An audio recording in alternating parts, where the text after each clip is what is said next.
방금 소개받은 솔로몬 전략 컨설팅의 칼림 대표입니다. 제가 오늘 말씀드리려고 하는 메시지는 아주 간단해요. 이제까지 없었던 노하우를 많은 분들께서 이용하실 수 있는 기회가 생겼습니다. 이 전까지는 다수 기업들이 효율적인 관리 방안에 대해서 확실한 정보가 없이 해지를 해왔던 게 이제 일반적인 경우인데, 실무자들이 절실하게 필요한 것은 상품이 아니고 해지 여부의 판단, 해지 선택의 판단, 해지 성과 평가에 대한 노하우, 이런 게 이제 필요한데, 이런 정보는 이제까지 한전이나 또 여기 한국은행에서 오셨지만 한국은행, 이런 데만 해외에 있는 아이뱅크들이 정보를 갖다가 제공하고 있었습니다. 그런데 요 최근에 저희가 산업은행의 의뢰를 받아가지고서 이거 갖다가 기계화 하는데 성공을 해가지고서 많은 분들한테 이제 정보를 갖다가 드리려고 하는 그런 거예요.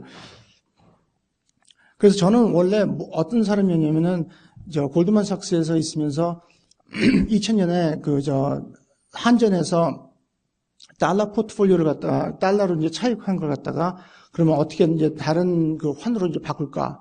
또 한국은행에서 옵션을 이용해 가지고서 외화 자금을 갖다가 이제 매니지를 하려고 그러는데 그거에 대해서는 어떻게 접근하는 방법이 맞은가? 그럴 때마다 제가 홍콩에서 날라와 가지고서 이런 거에 대해서 이제 조언을 해드리고 그랬던 사람이요. 롯데쇼핑이 IPO 했을 때도 또 제가 또 거기서 이제 환에 대해서 많이 도와드렸습니다. 아까도 질문하셨던 것처럼 이런 위안화를 갖다가 이제 차입할 때 아니면 또 달러를 차입할 때 우리가 도대체 무슨 기준을 가지고서 비교를 해야 되나, 어떤 게 정말 낫는지 그건 어떻게 비교해야 되나, 이런 질문이 굉장히 많이 일어나요. 그런데 이런 판단을 하기 위한 여러 가지 패키지가 사실 현실적으로는 부족한 상황입니다. 그래서 오늘 제가 말씀드릴 거는 이런 여러 가지 질문 중에 굉장히 근본적인 질문들, 그리고 이 질문들에 대한 답을 얻으려면은 어떻게 해야 되나, 그런 걸 말씀드리려고 했습니다. 자, 그러면은 서론에서 이제 말씀드렸던 여러 가지 질문인데, 제가 볼 때는 가장 근본적인 질문이 이 5개 질문입니다. 첫째, 도대체 해지를 해야 되나? 많은 분들께서는 안 해도 가만히 놔두면은 그게 그거더라 라고 하시는 분들이 많으세요. 그래서 첫 번째 정말 중요한 근본적인 문제가 과연 해지는 안 하는 게 정답인가? 그리고 만약에 어떤 사람이 다른 해지 방안을 제시를 했을 때 도대체 우리가 지금 쓰고 있는 해지 방안하고 그 해지 방안하고 어떤 기준을 가지고서 비교를 해야지 판단할 수가 있는가? 이거는 기획하는 데 의해서 기획할 때 굉장히 중요한 그런 근본적인 문제인데도 불구하고 이거에 대해서 기획 같은 거, 그러니까 경영 계획 같은 걸 짜실 때 이런 거 갖다가 보고서에 집어넣어 가지고서 우리가 이제까지 쓰고 있던 방안이 실질적으로 봤을 때 장기적인 혜택이 이 정도였다, 아니면은 이게 장기적인 혜택이 좋지 않았다, 이렇게 나오는 기획은 경영 계획은 제가 본 적이 없어요. 제가 2009년에 이제 솔로몬 전략 컨설팅을 이제 설립했습니다. 근데 그때 하게 된 계기가 그때 키코 상황으로 굉장히 많은 기업들이 워크아웃 들어가고 뭐 패스트 트랙 프로그램 들어가고 그럴 때였어요. 근데 그때 이제 산업은행에서 연락을 받았습니다. 그래서 키코에 대해서 아느냐, 그래서 저는 그런 거 모르는데요. 저는 대기업만 상대하고 그래가지고 잘 모르는데요. 근데 보니까 막 500여 군데가 걸려 있고 막 그렇다고 그래요. 그래서 보니까 내가 가지고 있는 지식이 모든 사람들이 필요하구나, 그런 것 같다 그때 느꼈습니다. 그래서 그 후로 여러 가지 기업들 갖다 많이 방문하고 거기에 있는 경영 계획 같은 것도 많이 이제 검토를 하고 그랬는데, 보통 경영 계획에서는 뭐라고 그러냐면은 어디 경제연구원이 내년에 환율이 이 정도가 될 것이라고 추측하고 있기 때문에 그거를 베이스로 삼으면은 우리가 이만큼 돈을 벌 수 있습니다. 그냥 그렇게 나가요.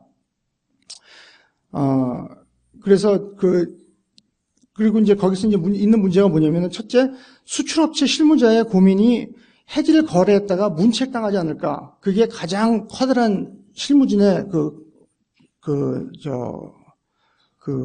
고민입니다.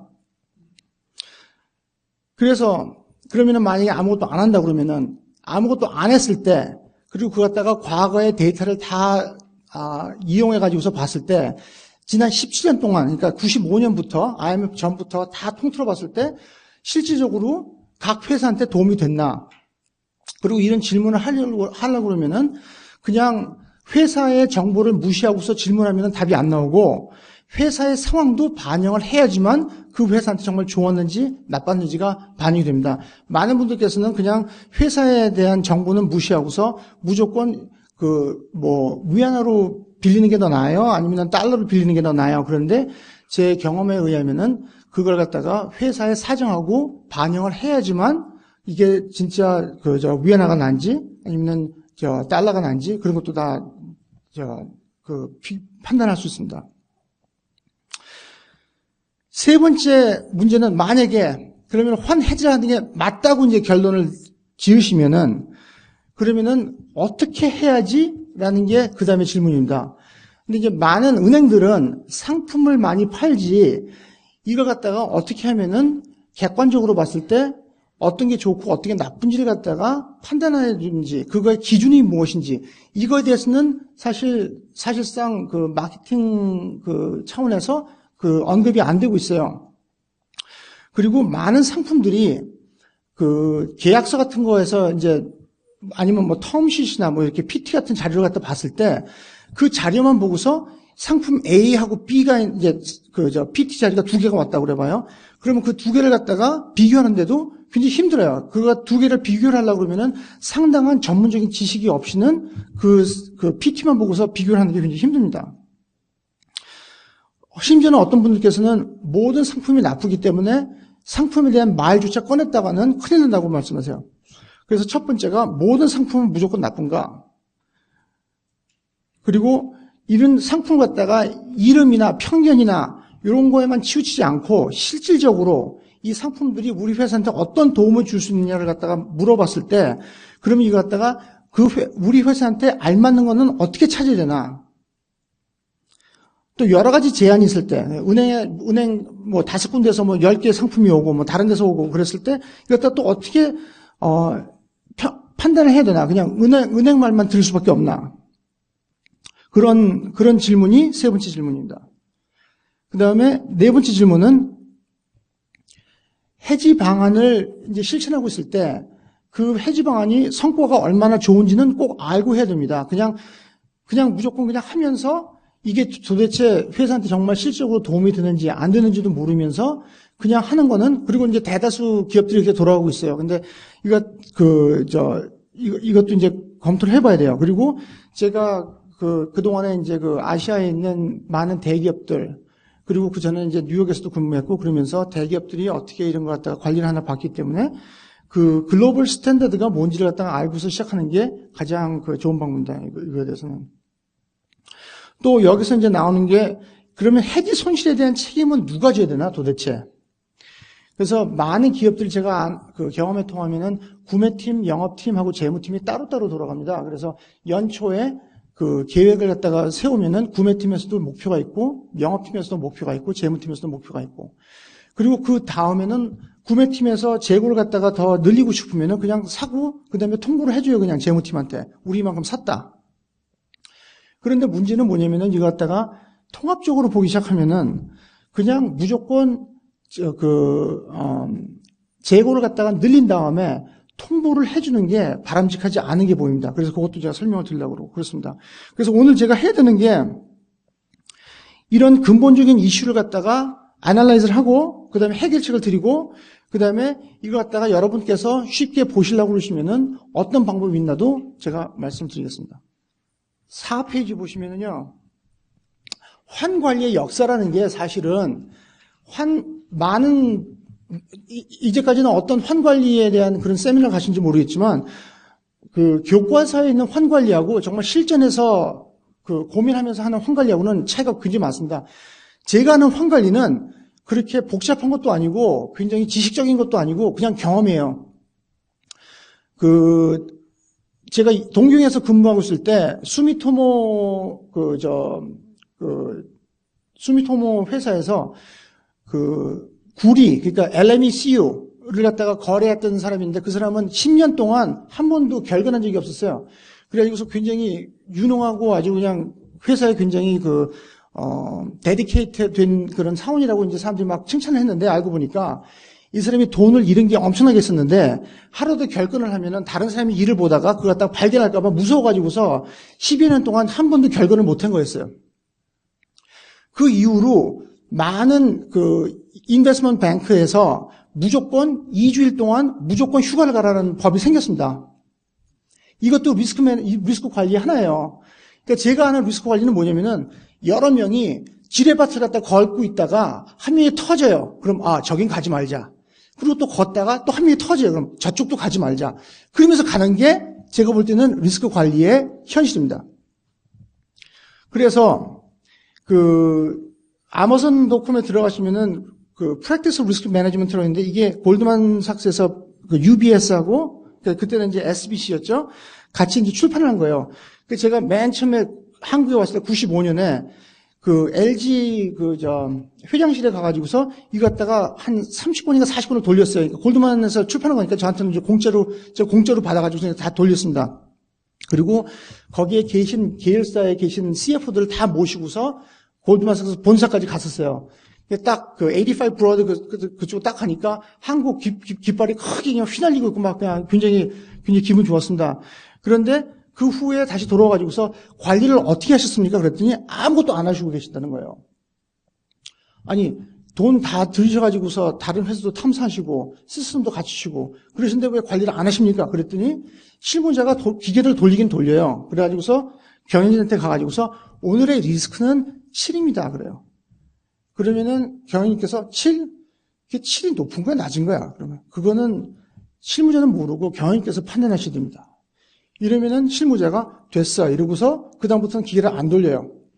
그리고 여기 오신 분들 중에서 리스크 관리 시스템 하다가 얼마나 몇 분께서 가지고 계신지 모르겠지만 대다수 경우가 삼성생명도 똑같습니다. 시스템을 만들어 놓고서는 안 돌려요. 그 이유가 이론적으로는 환관리에 대해서 얘기하는 사람이 많지만 실질적으로 실전 경험을 해본 사람이 이렇게 하면은 좋습니다라고 얘기를 해주는 적이 없기 때문에 그래요. 그래서 93년부터 2012년 동안 실패 위주의 경험, 그건 많은데 성공적인 사례에 대해서는 거의 없었습니다. 자, 그러면은 리스크 관리에 대해서 누가 제일 많이 할까요? 보통 사람들이 말하는 반은 딜러들은 몰라요. 제가 93년부터 99년까지 골드만에서 딜러였습니다. 제가 파생 상품마다 이제 딜러하고 있었어요. 그 다음에는 이제 한국에 이제 픽스인컴 비즈니스 세우고 그렇겠지만 그 전까지 이제 딜러였어요. 만약에 제가 그 딜러를 할 때 저한테 당신의 바가 뭐야? 그러면은 저는 바가 뭔지도 알고 제가 스탠포드 대학에서 이론 물리 박사학위도 있기 때문에 이론에 대해서 다 알아요. 하지만 제가 바가 뭔지는 전혀 몰랐습니다. 상관 안 했어요. 근데 제가 알고 있는 건 뭐냐면은 저의 스탑 로스가 어디냐, 테이크 프로핏이 어디냐, 콜 레벨이 어디냐, 어떤 브로커에 무슨 주머니가 있느냐, 이건 제가 줄줄 외우고 있었어요. 리스크 관리의 첫째 근본적인 문제가 뭐냐면은 이제까지는 교과서만 배우신 분들께서 바 시스템을 갖다가 회사에 공급했던 게 문제입니다. 은행에 가서 바 시스템을 누가 쓰는지 보시면은 백오피스가 써요. 왜? 그거 가지고서 정부 관리 당국한테 보고를 해야 되니까.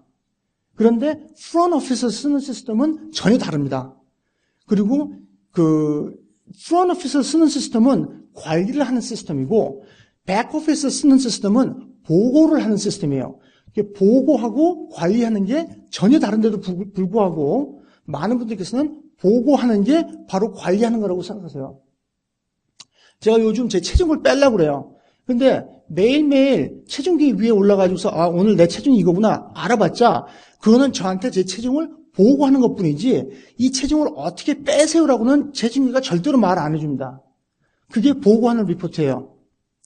관리하는 리포트는 보고하는 리포트 플러스 전략이에요.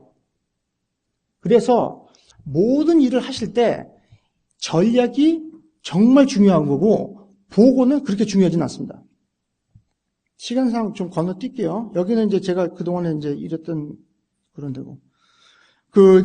솔로몬이 2009년에 이제 제가 리스크 관리에 대해서 자꾸 이렇게 떠들고 다니니까 이 유로머니 잡지라는 런던에 있는 잡지가 있어요. 근데 이거는 이제 전 세계적으로 아이뱅크들이 읽는 잡지인데 거기서 40주년 기념으로 전 세계 40개 회사를 뽑았어요. 뭐냐면은 파이낸셜 인더스트리에서 이노베이티브한 서비스를 갖다 해주는 데를 갖다 뽑았는데 그 중에 이 사람은 로이드 블랭파인이라서 골드만삭스 체어맨이고 여기에 솔로몬이 뽑혔습니다. 그리고 솔로몬 전략 컨설팅이 본사가 홍콩에 있고 여기 지사가 있는데 아시아인의 회사로서는 이 회사가 유리한 회사였어요.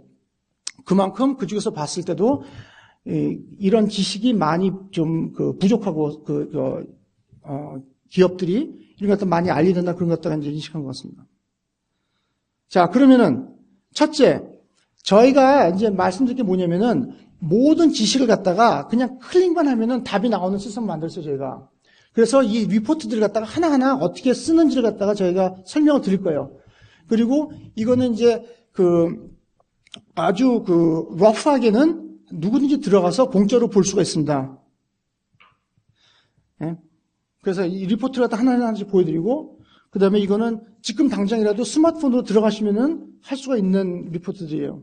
아이패드 있으면 아이패드로 할 수 있고, 그 아이패드 있으면 더 좋죠. 그러니까.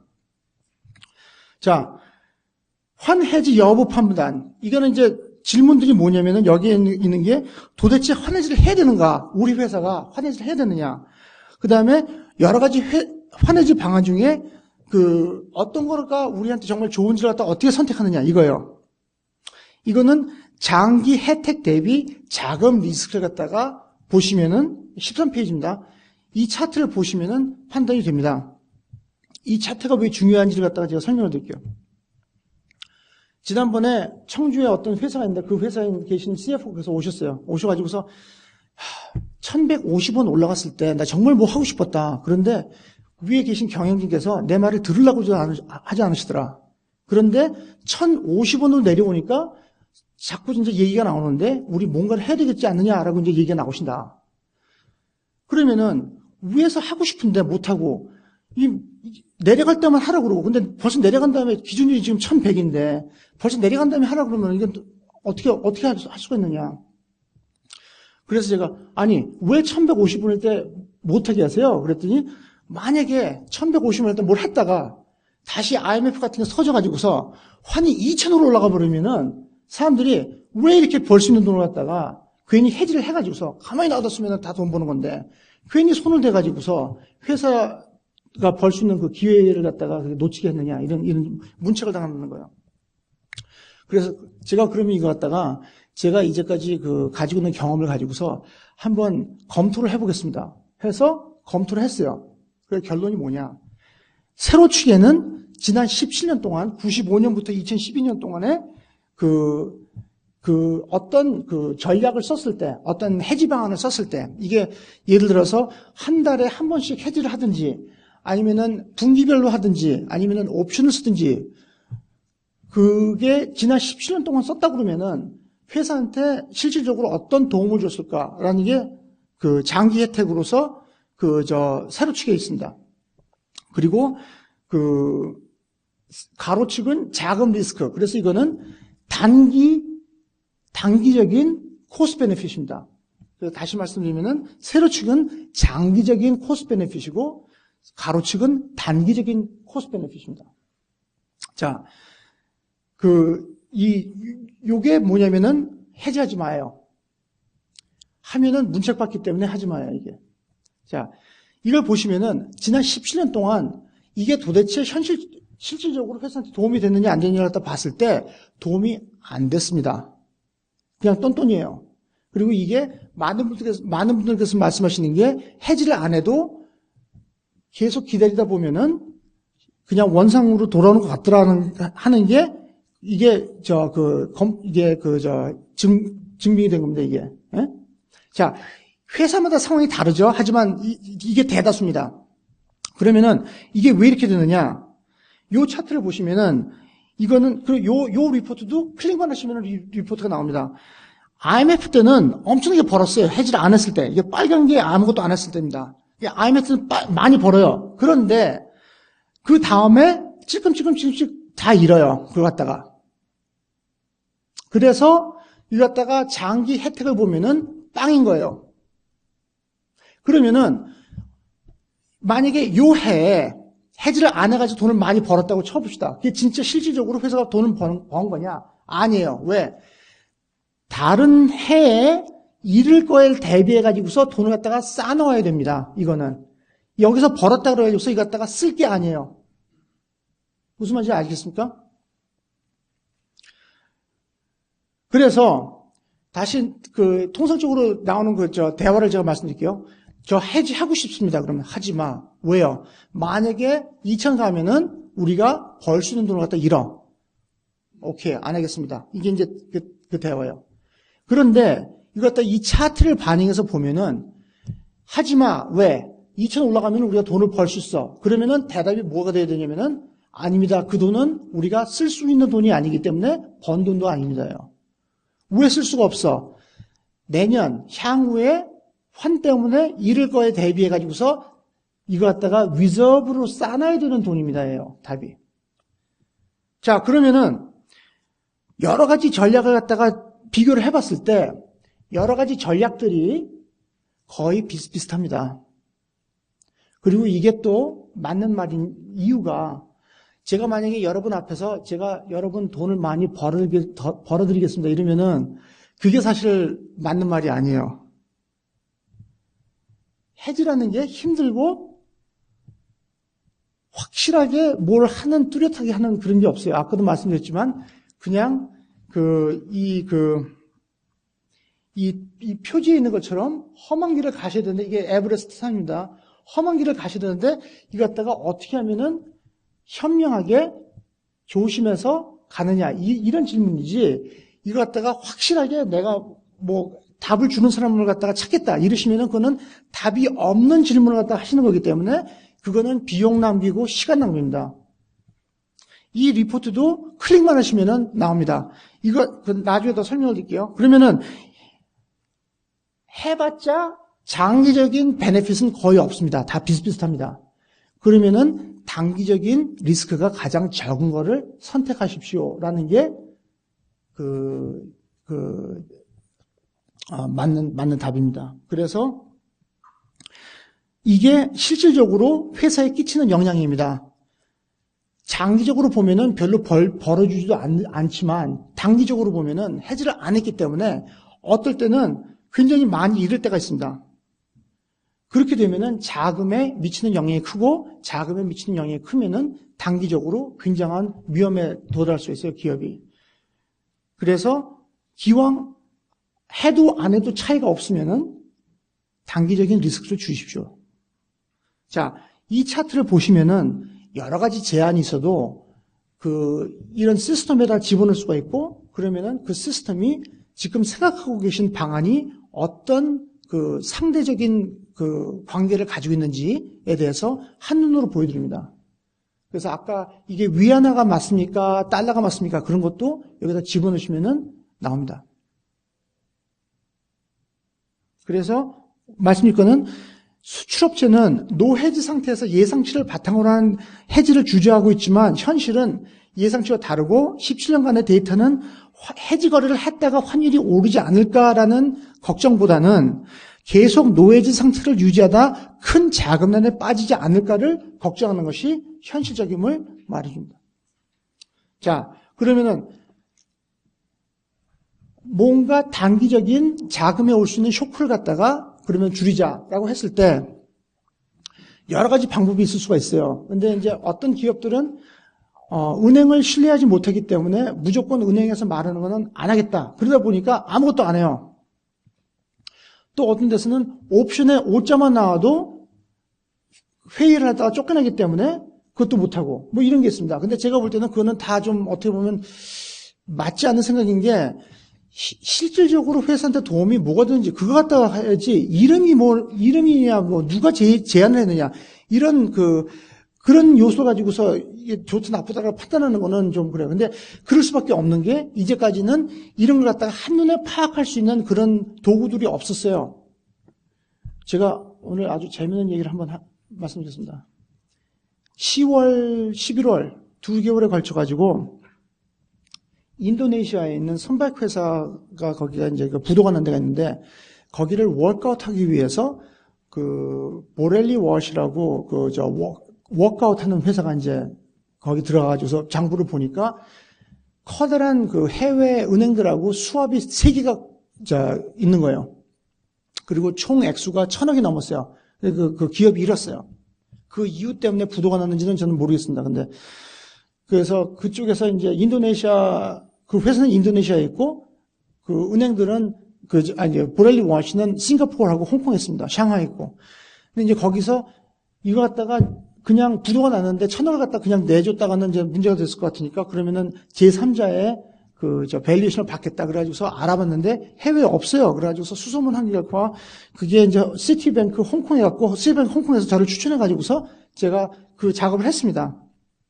그런데 이걸 알고 보니까 그 은행 중에 한 은행이 이 수합을 할 때 9,600만 불을 갖다가 챙긴 거예요. 은행이. 그래서 그걸 갖다가 그게 거래 그 계약서에도 있지가 않았어요. 그 내용이. 그래서 이걸 갖다가 그 고객한테 말해줬고 그 고객이 그 액수의 상당한 부분을 갖다가 이제 그 은행하고 이제 결의를 봐가지고서 찾았습니다. 근데 이걸 하기 위해서 그 은행에 있는 사람들하고 컨퍼런스를 갖다가 여러 번을 했어요.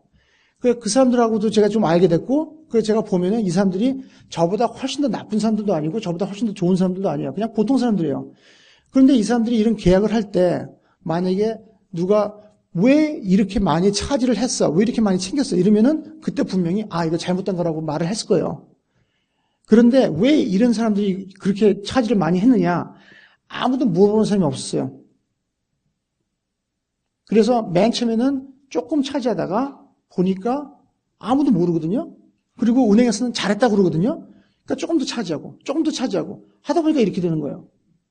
그런데 반대 경우를 보십시오. 만약에 누가 어떤 제안을 해도 금방 어떤 시스템에다 집어넣어보고서 이거는 좋다, 나쁘다, 그렇다고 볼 수가 있는 그런 리트머스 테스트 같은 게 있으면은, 그리고 은행들도 고객들이 그런 리트머스 테스트 같은 걸 갖다가 다 가지고 있다는 것 갖다가 알면은, 은행 쪽에서부터 말을 조심하게 됩니다. 그 리포트가 바로 지금 보여드리려고 하는 리포트예요. 이 리포트는, 그거 좀 보여드릴게요. 보통 제가 골드만에 썼을 때 어떤 상품이 좋은가 나쁜가 갖다가 판단하려고 그러면은 11가지를 갖다가 검토를 해야 돼요. 카파시티라는 게 있어요. 어소리티라는 게 있어요. 메테리얼리티라는 게 있어요. 수터빌리티라는 게 있어요. 호라이즌이라는 게 있어요. 그냥 쭉쭉쭉쭉 내려갑니다. 시중은행에 계신 분들 중에서 메테리얼리티가 뭐냐라고 질문을 했을 때 그 질문을 대답할 수 있는 사람이 몇 명 없어요. 그러니까 고객 쪽에서도 잘 모르시죠. 그런데 그렇게 복잡한 상품들이 굉장히 많이 제한이 들어와요. 그래서 많은 분들께서 아시고 싶으신 게 이 상품이 가지고 있는 그런 히든 리스크 같은 게 표면적으로 나타나지 않는 비전문가들이 파악하기 힘든 그런 걸 갖다가 한눈에 보여주는 게 있으면 좋겠다는 게 그분께서 가지고 계신 생각이고, 이게 바로 그겁니다. 이걸 하시려고 그러시면은 그 리포트의 재무제표의 상황, 왜냐면은 회사의 모습을 집어넣지 않고서 무조건 상품이 좋은지 나쁜지를 판단하는 거는 말이 안 돼요. 그리고 상품의 구조, 이 두 가지 갖다가 입력을 하면은 곧바로 이런 차트가 나와요.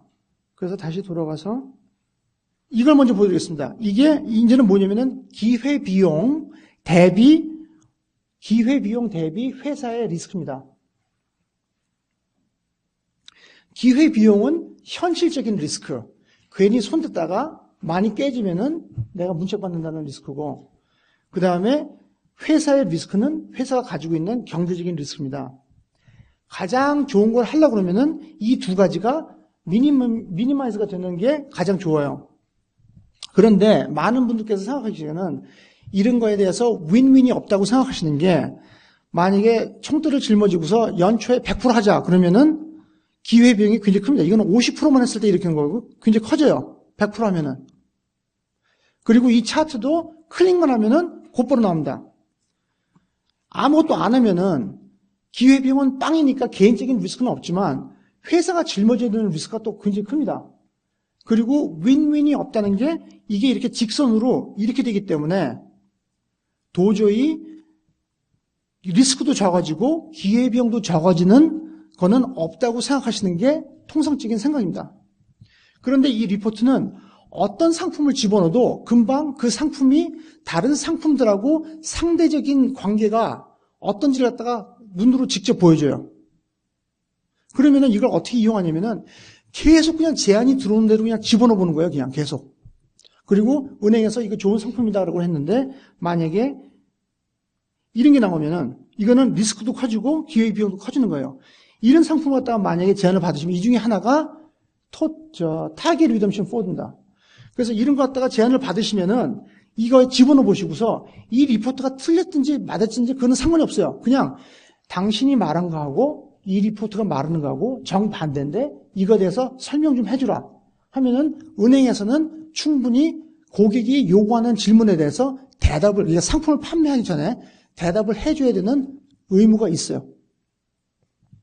그러면 이제 그쪽에서 저한테 전화하든지 뭐 하든지 하겠죠? 그래서 이 리포트는 그 고려하고 계신 방안, 그리고 이제 이거는 이제 그 공짜 서비스지만 여기서 이제 좀 더 카스터마이즈를 하면은 상품 자체가 아닌 전략까지도 입력이 가능해요. 그래서 예를 들어서 우리는 매 분기 초에 우리가 가지고 있는 물량을 갖다가 뭐 50%는 옵션을 걸고 뭐 30%는 포워드를 하고 뭐 20%는 그냥 스탑로스 걸어놓고서 거래를 하겠다. 그것도 이 차트에 가능합니다. 자, 그 다음에 세 번째 세 번째는 리스크 관리를 할 때 도대체 이게 우리 회사한테 통합적으로 미치는 영향이 뭐고 우리가 이걸 갖다가 왜 해야 되나 이걸 갖다가 따지면서 가는 게 맞는데 그냥 무조건 은행에서 제안받은 거 갖다가 판단하고서 뭐 행사고 뭐 그러면 안 되는 거죠. 그래서 첫 번째, 그리고 많은 그 경영진께서 이제 그 말씀하시는 게 이런 그 현황이 잘 되고 있는지 안 되는지 판단하는데 너무너무 전문적인 지식이 필요해서 복잡하다는 거예요. 그래서 이 리포트는 뭐냐면은 그 스코어라고 그래가지고서 이거는 재무적인 스코어, 이거는 영업적인 스코어, 그리고 이거는 구매 점수 이렇게 해가지고서 딱 이것도 클릭만 하면은 곧바로 이 숫자가 나옵니다. 그래서 이거는 언제 어디서든지 그냥 아이패드에다가 그냥 딱 클릭하면은 택시 타고 있어도 그냥 이 스코어가 딱 오고 그래요. 요거는 표지고 이게 이제 실질적인 건데 이거는 이제 어떻게 이제 계산하는지 제가 설명드리겠습니다. 환관리에 대한 점수는 뭐 우리가 지금 여기 와서 환관리에 대해서 얘기를 하니까 환관리에 대한 점수 매기는 거는 당연한 거라고 생각하실 텐데 약간 좀 상식 밖에 있다고 생각되는 그 얘기가 뭐냐면 왜 영업 실적에 대해서도 동시에 점수를 매게 되고 구매 실적에 대해서도 동시에 점수를 매게 되나 그게 이제 질문이에요. 왜 그래야 되나? 그래서 그거 먼저 설명을 드릴게요. 이 차트가 어떤 회사가 25.7억을 벌기 위해서 무슨 행동을 해야 되나를 보여주는 손익분기점 차트예요. 가로에는 환율이에요. 그래서 이제 많은 재무팀들이 그냥 환율만 보고 있고, 그 다음에 영업팀들은 영업 실적만 보고 있는데, 이게 상대적인 분기점 차트를 보면은 이게 연관성이 있습니다. 그래서 회색이 연초에 계획을 한 건데, 기준율이 1100이고, 그 다음에 영업 실적은 뭐, 물론 100% 한다고 이제 됐죠. 그게 이제 그 경영 계획이니까. 그 이후로 환이 빠졌어요. 이건 이제 오늘 리얼타임으로 한 건데, 환이 빠져가지고 한 1,050원 정도 됩니다. 이러고, 이거는 이제 수출업체이기 때문에 환이 빠지니까 이 25.7억 원을 갖다 벌기 위해서는 얼만큼 영업을 해야지 우리가 버틸 수 있나예요. 그걸 보시면은 영업을 갖다가 13% 내지 뭐 한 14%까지는 해야 됩니다, 이게. 15%, 15.4%. 네? 자. 이러기 때문에 만약에 회사에서 해지를 아무것도 안 하고서 그냥 놔두면은 영업을 15%를 해야지만 경영 목표를 달성할 수가 있는 그런 회사가 빠져나가기 힘든, 불가능한 그런 위치에 회사를 갖다 몰아넣을 수가 있어요. 해지를 안 한다는 결정부터 했기 때문에. 그리고 여기 보시면 이제 이 노란 선 잘 안 보실지 모르겠는데 이 노란 선 하면 이거는 해지를 했기 때문에 이렇게 많이 변동성을 주는 게 약간 좀 완화가 됩니다. 그래서 여기서는 지금 뭐냐면은 회사의 목표를 달성하기 위해서는 예전에 있었던 영업 계획만 준수하면서 환은 재무팀 문제야 라고 외면을 해봤자 회사한테 오는 영향은 뭐냐면은 25.7억을 갖다가 벌 수가 없어요. 그래서 이 경우에 영업 실적에 대한 점수는 85점입니다. 왜? 결국은 영업, 재무, 구매가 다 같이 일을 해가지고서 회사의 목표를 달성해야 되는데 지금은 환 관리를 안 했기 때문에 환이 빠졌기 때문에 영업 쪽에서 125%를 갖다가 해야지만 115%를 해야지만 똔똔이 되는 거예요. 그래서 영업이 지금 가지고 있는 실적은 85%밖에 안 되는 겁니다. 더 재미있는 거는 구매팀입니다. 이 구매팀 차트를 보시면은 많은 회사들이 구매팀에 계신 분들하고 얘기를 해보면은 구매팀에 계신 분들이 무슨 생각을 하시냐면은 우리가 예를 들어서 원유를 수입하기 때문에 원유 값은 뭐 그냥 똑같다고 치고 환이 원화 절상이 되면은 우리는 무조건 사야 된다. 왜냐면은 가격이 더 싸졌으니까 그렇게 생각하고 계세요. 네? 그런데 이걸 보시면은 그때 사면 안 돼요. 왜 그러냐? 이게 하나의 제조업체입니다. 그래서 그 달러 베이스로 되어 있는 원자재를 사가지고서 그걸 가공해가지고서 수출하는 회사예요. 근데 여기서 보시면은 이거는 뭐냐면은 손익분기점인데 환율 대비 원자재 구매 단가예요. 네? 그리고 이 리포트도 그 회사에 대해서 세팅이 되어 있으면은 클릭만 하면은 이런 리포트가 나옵니다. 이 리포트를 보시면은 아무리 환이 내려간다고 해서 원자재를 갖다가 원화 베이스로는 저렴하게 구매를 할 수 있다고 해도 가공해가지고서 팔았을 때 매출액이 또 환율이 나쁘기 때문에 못 받아요. 그래서 그 전체를 갖다가 통합적으로 봤을 때 환이 내려가면 내려갈수록 회사한테 나쁜 거예요. 전체적으로 봤을 때. 근데 많은 회사들은 어떻게 되냐면은, 제가 사례를 두 개를 들게요. 한 회사는, 이번에 스크랩 메탈 값이 내려갔기 때문에 재고를 갖다가 엄청 늘리자 해가지고서 막 늘렸어요. 그리고서 재무 쪽에다가 통보만 해줘요. 그러다 보니까 그 재고를 늘리기 위해서 차입을 갖다가 추가를 해야 되는데, 추가를 한 거에 대한 차입금이 엄청나게 올라가는 거예요. 또 한 군데는, 비슷한 거지만 재무 쪽에서는 공장을 세우기 때문에 차입금을 갖다 줄이려고 했습니다. 왜냐면 공장 관련해 가지고서 거액을 갖다 이제 차입하려고 그랬었거든요. 그래서 연말까지는 차입금을 갖다 줄이자.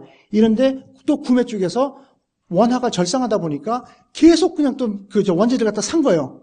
근데 원재를 사면은 유선스를 갖다 또 많이 빌려야 돼요. 그 유선스 갖다 많이 빌려 보니까 거꾸로 또 장부에 차입금이 또 굉장히 높아진 겁니다.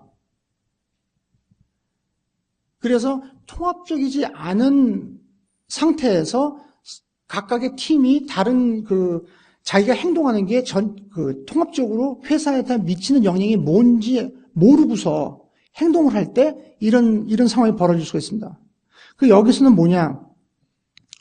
회사를 통합적으로 봤을 때 전체적으로 환이 올라가면 더 좋아요. 물론 원재재 값도 더 비싸져요. 원화 베이스로 보면 더 비싸져요. 하지만 전체적으로 봤을 때 환이 올라가면은 비싼 원재재 플러스 매출액 그 환지나가 들어오는 거 다 해가지고서 보면은 회사가 더 돈을 벌어요. 환이 올라가면. 거꾸로 환이 내려가면은 돈을 못 벌어요. 그래서 맨 처음에 계획을 할 때는 기준율이 1100이었고 원재재 구매 가격 이거 보시면 돼요. 맨 처음에 구매할 때는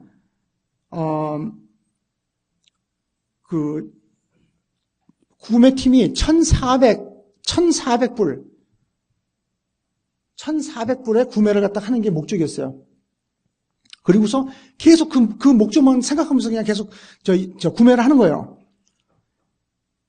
그러다가 보니까 원화가 또 절상이 됐어요. 이게 더 좋아. 막 사는 거예요, 그냥. 그런데 이걸 보시면은 25억을 갖다가 달성하기 위해서 환이 내려가면은 원재재 가격을 더 싼 가격에 구매를 해야지만 버틸 수가 있습니다. 이게 많은 분들께서 그냥 통상적으로 생각하시는 그림하고는 반대예요.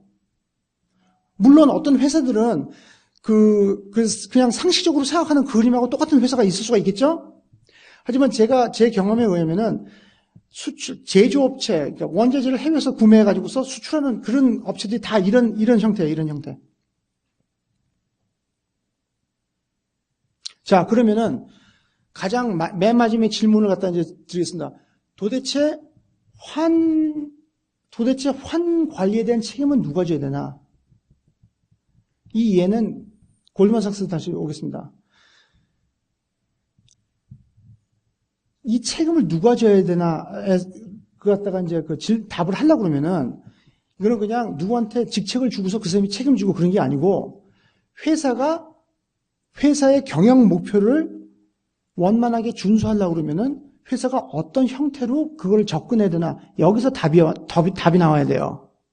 구조가 있은 후에 그걸 무조건 그 형태 안에서 해지를 잘해야 되는 게 아니고, 해지를 잘하려고 그러면은 어떻게 해야 되나? 그리고 그 질문에 대해서 한국에는 이런 거에 대한 코치가 별로 없는데, 그런 사람들한테 물어봐가지고서 어떤 형태로 가지고 있는 게 해지의 성공적인 사례였는가를 갖다가 알아가지고서 그 형태로 가야 돼요. 왜냐면 돈을 갖다가 이 관리를 잘하는 게 프라이어리티 넘버 원입니다. 예? 구조가 멋진 게 프라이어리티 넘버 원이 아니고, 이런 해지를 했을 때 실질적으로 회사한테 도움이 되는 행동을 하는 게 프라이어리티 넘버 원이에요. 그리고 그런 질문을 골드만이 했었고, 거기서 나온 게 뭐였냐면은, 이 관리를 갖다가 누구한테 그냥 책임을 지자. 여기서 나오는 게 아니에요. 그냥 어떤 사람한테 책임을 주면은 다른 사람들은 그래, 네가 책임 있으니까 나는 그냥 내가 하고 싶은 대로 하고 네가 알아서 다 해. 이렇게 반응이 나옵니다. 근데 여기서 보시다시피 구매팀에서 환에 대해서 무시를 할 수가 없어요. 그리고 구매팀에서 구매 쪽만 보고서 그냥 독단적으로 환의 영향이 이렇다고 판단할 수가 없어요. 또 영업팀에서도 만약에 영업, 구매, 재무에서 다 말하는 게 우리는 무슨 수를 써서라도 경영진이 세운 그 경영 계획을 준수하겠습니다라고 만약 그런다면은 영업팀에서도 환 관리에 대해서 무시할 수가 없어요. 왜?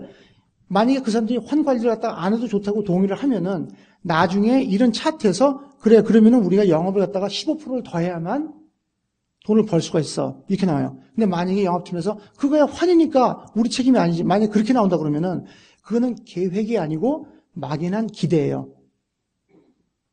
네? 삼성경제연구원이 추측한 그 환율이 맞으면은 우리가 할 수가 있고 안 되면은 할 수가 없다. 이거는 막연한 기회예요. 계획이 아니고. 그래서 그러면 이 리포트들을 어떻게 들어가느냐? 요거 좀 그냥 간단하게 요약한 걸 드리겠습니다. 해지를 해야 되느냐 안 해야 되느냐? 이거는 그냥 사람들하고 얘기해서 판단할 게 아니고 냉정하게 데이터를 보십시오. 그리고 데이터를 보시면은 대다수의 경우 하나 안 하나 장기적인 혜택은 별로 없습니다. 그런데 단기적인 리스크가 회사를 죽일 수 있습니다. 그러면은 어떠한 방법이 가장 효율적인가는 두 번째 리포트를 보시면 되고, 그 다음에 그거 갖다 하신 다음에 이거 갖다가 우리가 정말 얼마나 잘하고 있고 우리가 이거 갖다가 하면서 배울 수 있는 레슨이 뭔가. 왜냐면 이게 아까 말씀드렸던 것처럼 환관리라는 것은 경험이에요. 그래서 내부적으로 이런 경험을 좋은 코치하고 같이 쌓는다는 게 나중에도 굉장히 많은 도움이 되는 거고, 그러기 위해서는 환관리를 하면서 계속 환관리 성과를 갖다가 계속 이렇게 리뷰를 하면서 가는 게 맞습니다.